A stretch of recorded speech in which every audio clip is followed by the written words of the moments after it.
make sure you have fully watched season 1 of The Rings of Power because you're about to be spoiled if you haven't. Well, guess I'll become a Dark Queen then.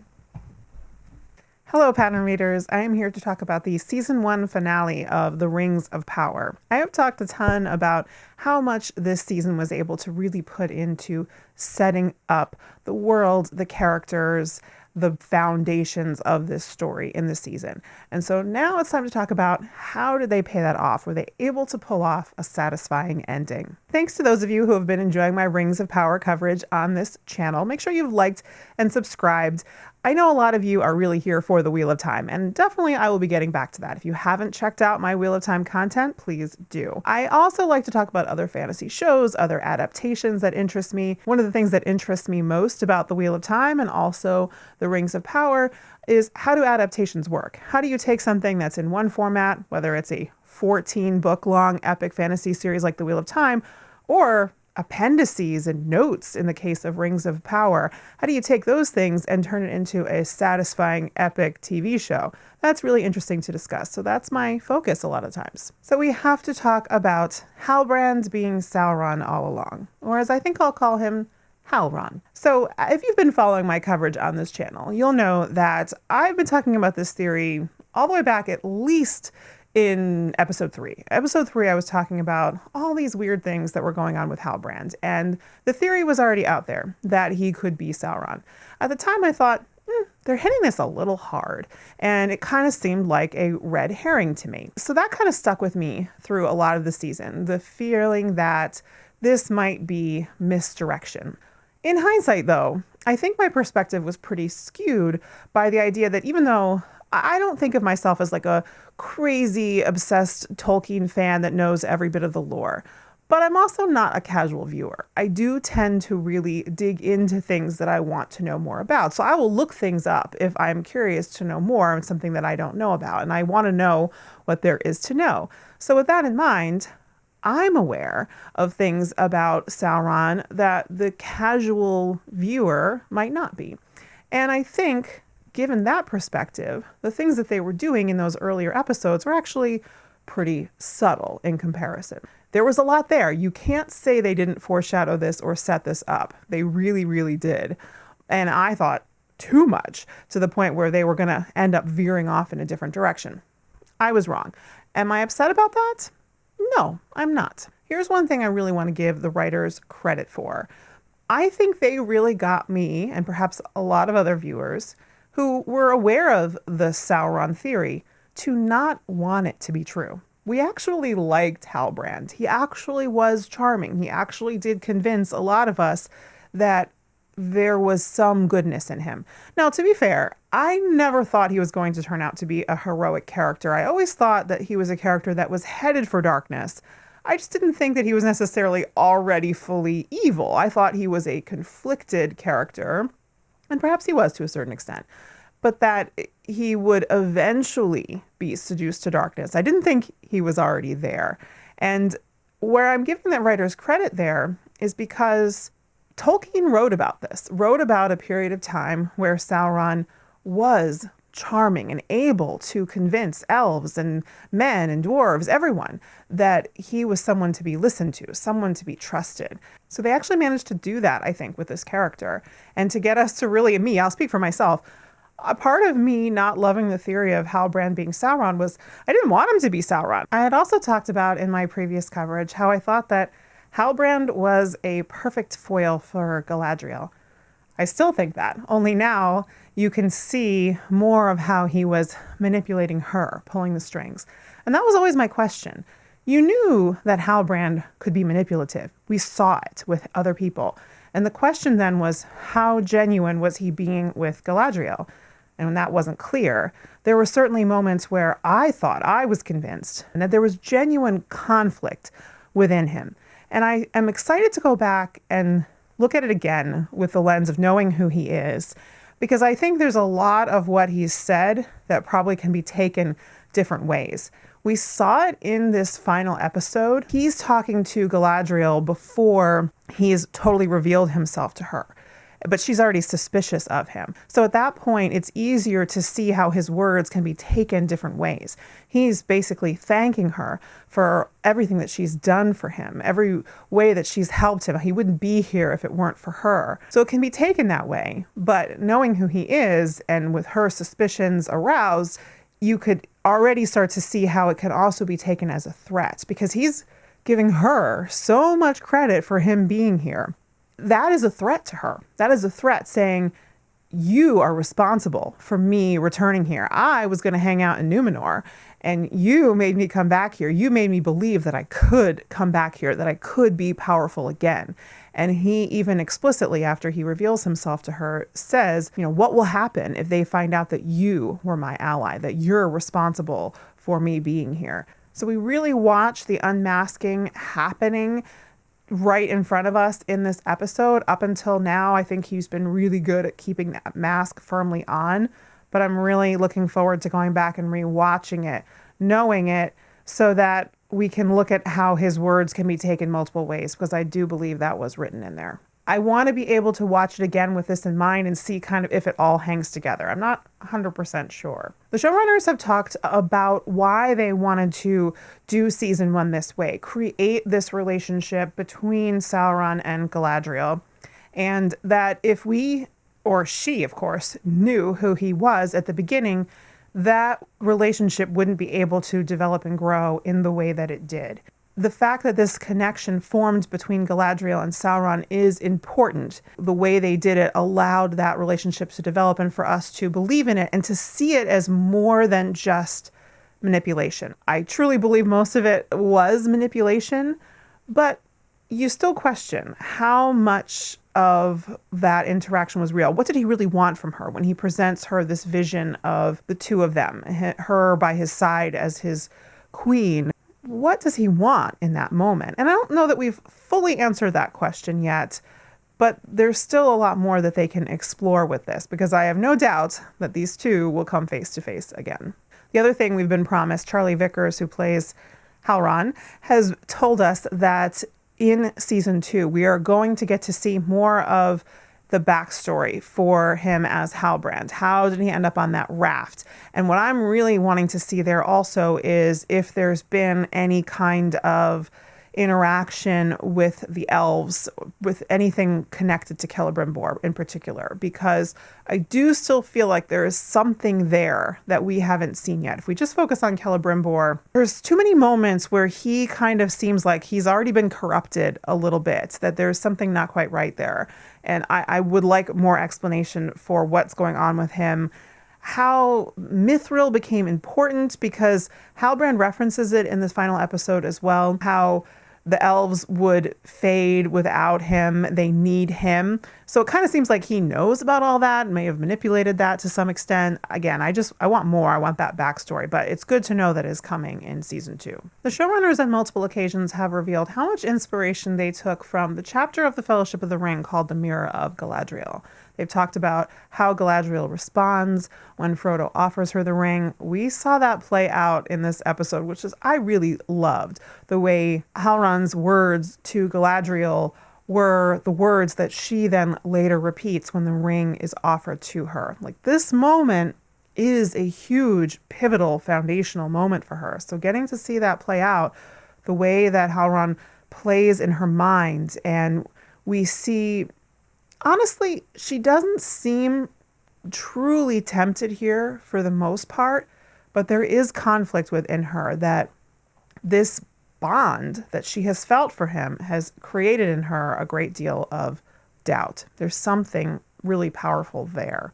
So I love the way they did that. The showrunners also specifically mentioned these lines that Galadriel says to Frodo. I say to you, Frodo, that even as I speak to you, I perceive the Dark Lord and know his mind, or all of his mind that concerns the elves, and he gropes ever to see me and my thought, but still the door is closed. That is just before Frodo realizes that she is also a ring bearer, and right before he offers her the One Ring. They've done a lot in this season to set up why Sauron would so in particular want to see Galadriel's mind, and also intriguingly let us know that he is not able to perceive her mind. So in this episode, he's able to access her thoughts very readily. And although she does break away, it is with the help of Elrond that she's able to do so. Between this point and thousands of years later, she's grown much stronger and more firm in her conviction. So I'm excited to see how she continues to develop with the setup that we have here. In terms of the way the reveal of the mystery played out, well, clearly, especially in this episode, but throughout the season, they were really going for a misdirect with the stranger. Could the stranger be Lord Sauron, as the mystics believe that he is? Truth be told, I was never even remotely tempted by that theory. Not at all. Like, I had my doubts about Halbrand. I didn't really think it was going to go in that direction, but like in episode 6, I was like, things are a bit weird here. You know, things weren't really holding together for me in episode 6. So I definitely had my doubts about him. The stranger, though, no. Like Nori, I always believed him to be good, as he said. Always believed him to be a wizard. Did not ever think that he was Sauron. So and as soon as we saw in this episode, the mystics, even going into it before I saw it, telling him that he's Sauron, I was like, no, that's a mistake. And then it's a red herring and misdirection. So that was pretty clear to me. I don't know if it worked for anybody else. I haven't really heard anybody else truly like convinced by that. Let me know if you have come across that. On the flip side with Halbrand, like literally as soon as he's getting up from his bed and he's going into Celebrimbor's workshop and he's starting to talk to him, I'm like, oh no, this is very suspicious. The only possibility is that they're doing a second misdirect, like 2 misdirects in one episode with a stranger and Halbrand. But I'm like, I didn't think so. That was super suspicious. And then when he tells Celebrimbor, consider it a gift, done. Clear from that moment on that what was going on here. So I think it was very obvious at that point. I was looking for it, had been looking for it. I am curious to hear more from people who weren't really looking for it, because I've heard from some who were genuinely surprised by it. I don't think I've actually come across too many people who really don't like that Halbrand was Sauron. So if you don't, I'm curious, let me know your thoughts on why you don't like it. Yet another clue in the costuming. Let's not forget that Halbrand has had a lot of rings on his costume, lots of little subtle clues that they've been putting in there. In this episode, as soon as I saw him wearing this open necklace that very much reminded me of the one that Waldreg wore, I'm like, there's another visual clue that they're throwing in there. Absolute kudos to Charlie Vickers. He was amazing in this episode. He and Morfydd Clark exploring this dynamic between Halbrand and Galadriel. It was really good stuff. One of the highlights of the season for me. But I don't want to neglect, there were some things that didn't work as well for me. I will focus on this portion of the story that I've been covering thus far before I talk about the other parts of it. So the part that didn't work as well for me in anything related to Eregion in this episode was a lot to do with the rings themselves and a lot to do with Celebrimbor. They made Celebrimbor seem a little bit too lost at points. Like he really wasn't that far along, wasn't that close to figuring out what he was trying to do. And then with a couple little hints from Halbrand, he gets there pretty quickly. That whole portion of it just seemed kind of very rushed, shortchanged a bit. If they were going to kind of pack it all into this one episode, the whole concept of making the rings was really all in this episode. I think they needed to present Celebrimbor as a little bit further along, a little bit closer to where he was headed from the beginning, so that a little bit of, hints and manipulations could believably get us to where we were at the end of the episode. I just felt like that was all kind of rushed. As I've said, I do think there's still perhaps more in the background that we haven't seen yet, but just given what we have on screen here, there's sort of seeming to be some gaps there, and it's a little bit hard to fully believe in where we end up with the rings at the end of this episode. The other focus of this episode was, of course, on the Harfoot story and the reveal that the stranger is indeed one of the Istari, a wizard. And let's be honest, he's Gandalf, guys. I mean, they haven't come out and given him a name yet, but they've dropped so many hints throughout this whole season that he specifically is Gandalf. And then even more so in this episode where he is saying things that we know and associate with Gandalf. Like, whenever you're in doubt, follow your nose. They've made it very clear without actually giving him a name yet. So I know there are some people still kind of holding on to other theories that he's a different wizard. I was early in the season. At this point, though, if he's not Gandalf, they've done way too much to try to tell us that he's Gandalf if he isn't. So he is, guys. And you know what? I like it. There were moments throughout the season with the Harfoots where I thought their story was a little thin. There wasn't as much happening with it. And I enjoyed them. I always enjoyed these characters, but plot-wise, I wasn't always loving the Harfoot story. In the end, though, I actually think it's one of the stronger points in the season because the whole Harfoot group actually has an arc, an unbelievable arc. By the end in this episode, all of them, Nori's family and the whole group, are supporting her in leaving to go and help her friends, the wizard. I don't think the Harfoots we saw at the beginning would have been supportive of that at all. But his influence on them and the hardships that they've seen in this season have gotten to them to the point, believably, where I think they're going to be a better community. They have a broader sense of the world. I loved the way that we saw them develop and evolve as a group. Nori was kind of mostly there, but she's found her courage, found her strength, found her purpose. And the group around her has evolved in being able to support her and help her in that, even though she's going against everything that they would have stood for at the beginning. The relationship with Poppy and Nori is really beautiful. I love it. Those close Hobbit friendships, this is such an important feature of Tolkien, and it was really well done. I think with Poppy leading this group, they're going to kind of continue on their evolution as a people. Really well done. I loved it. They maybe spent a little bit more time with, the stranger and Nori at the very end, right before he tells her to follow her nose. There was a little bit in there that was maybe just a little too drawn out.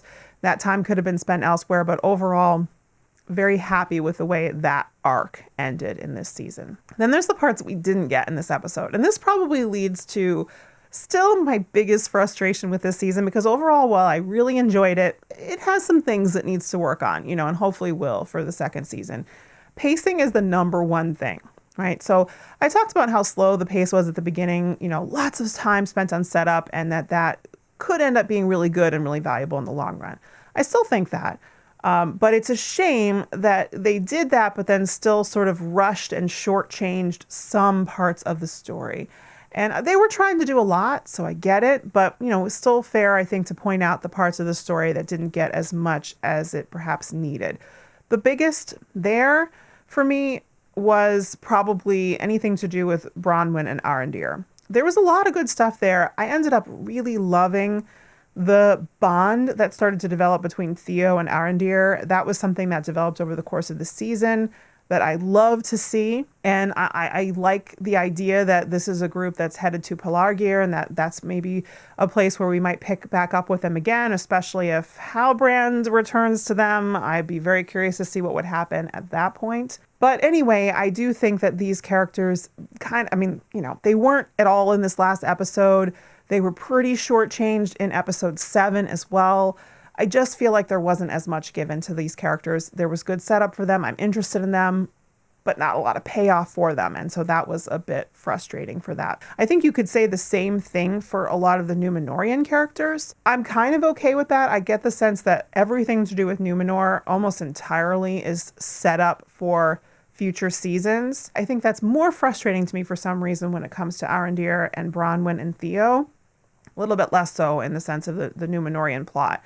I'm okay with that being set up and not really being a focus plot on its own in this season. And then we have to talk about Durin and Disa and the dwarves. And of course, Elrond largely fit in there. Elrond was an interesting character this season because he moved from the elves, Galadriel, to the dwarves with Durin and Disa, and then back to the elves and Galadriel. So he was able to flip between different plot lines. Elrond is one of my favorite characters, but I will say with him kind of moving between other plot lines, he doesn't necessarily have one continuous arc that's as clearly articulated as some of the other characters. I think if anything, I just wish that Elrond's focus in this final episode had been a little bit clearer. And I think we see from him time and time again that his conflict has a lot to do with being caught between friendship and perhaps what is best for his people.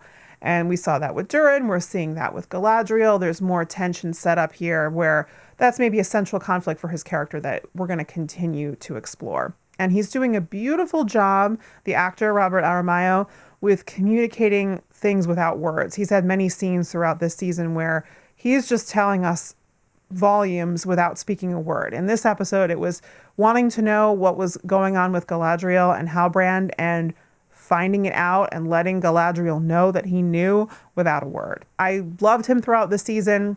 I won't say he's terribly shortchanged. I just still would have wanted a little bit more. And then there's Durin and Disa and the dwarves. And they've been a true highlight. The relationship with Elrond, just wonderful. One of the things that I enjoyed the most this season. And I think for the most part, I'm happy with what we got from them, but I was a little disappointed not to get at least a little something from them in this final episode, because I think they're that important. And there was set up in the previous episode, so many wonderful things in the previous episode.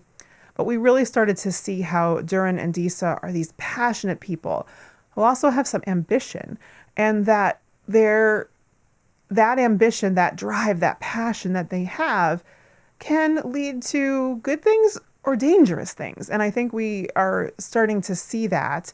And I would have just loved to see a little bit more of the aftermath, the fallout of Elrond leaving without getting what he wanted, and the conflict between Durin and his father. We got so much richness there in episode 7. It was just a little disappointing not to get anything in episode 8 to cap off the season.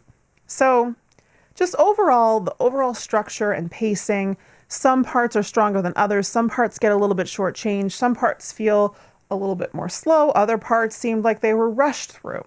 And all of those things together kind of form my one main frustration with this season. But as you can probably tell, I still overall feel like the things that really matter the most are there. I care about these characters. I'm invested in them. I'm really interested in the dynamics that several of them have with each other. And that's what you want, really. I mean, you need things like that. For me, it has to go beyond just it's beautiful and gorgeous and transporting us to Middle Earth, all of those things, which it's doing. The characters are what's going to make this. And the themes, as you know, I love my themes. So those things are there. The fundamentals are there. The structure of the writing, the pacing, the balance between the different plot lines didn't always hit the mark. And so that's where I hope they have the chance to improve the most for season 2. I'll definitely be back to watch more. You can tell I overall really enjoyed this season. I'm not someone who really likes to rank things, but if I have to rank it, I'm going to say I'm probably at about a 7.5 for the whole season. I think I was a little bit higher after the first 4 episodes when I ranked it then. And I think that just has to do with, in the second half of the season, in some ways there were things that were, even better, things that paid off. There was more action, but it was more uneven, in my opinion, that the balance between the different plot lines became more uneven in the second half. And while some things still seemed a little slow, other things seemed like they were rushed. The first half was generally more evenly paced. It was slower. It was all set up, but at least that's kind of what it needed to do. That's where I ended up. As I think you can probably tell, I am not someone who thinks that an adaptation is good or bad based specifically on whether it is close to the source material or not and how much it's changed, especially in this case where the source material is not a coherent narrative that you can just put on screen as is. Changes are absolutely necessary to make it work for a story in this medium. So I'm happy with it and excited for more. If you felt the same or differently, I'd love to hear from you and why. I do love hearing people's explanations for why they feel the way they do. If there was a particular change that bothered you and you're wondering, how is this going to work? How is this going to make sense? I'm interested in that. Not so interested in someone who's just like, hey, this show is trash and that has nothing else to offer. So, hopefully you have a little bit more to say than that. And I look forward to reading your comments. Thank you for watching, and I hope to see you next time.